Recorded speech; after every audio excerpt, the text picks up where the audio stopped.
Once upon a time, a young man saw a poor old man who begged him for help.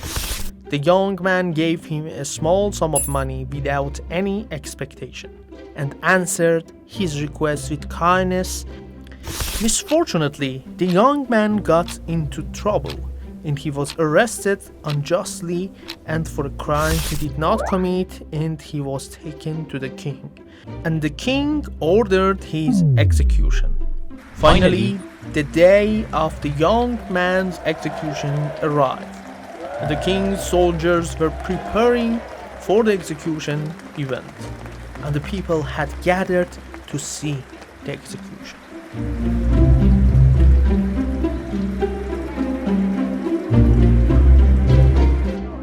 When the old man saw the scene of the young man's captivity, his heart beat for him, and he remembered the day when the young man had helped him, and now he was near to execution.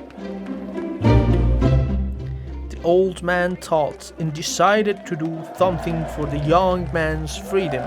He suddenly started crying in the crowd and shouted loudly that the king died. Unfortunately, the king died. The old man was crying loudly and hurting himself as feeling sorry.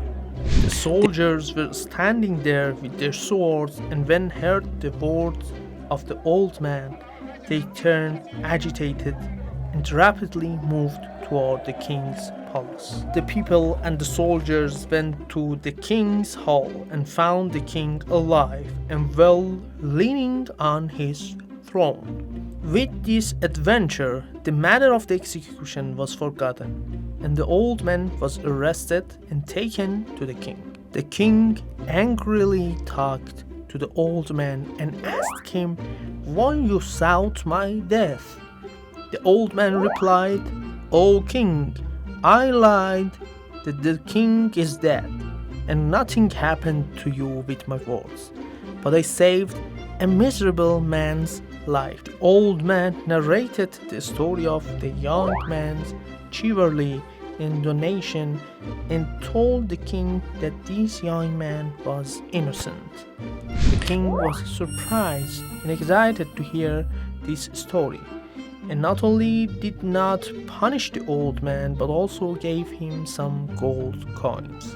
On the other side of the city, the young man was freed from captivity by the soldiers and he was running away.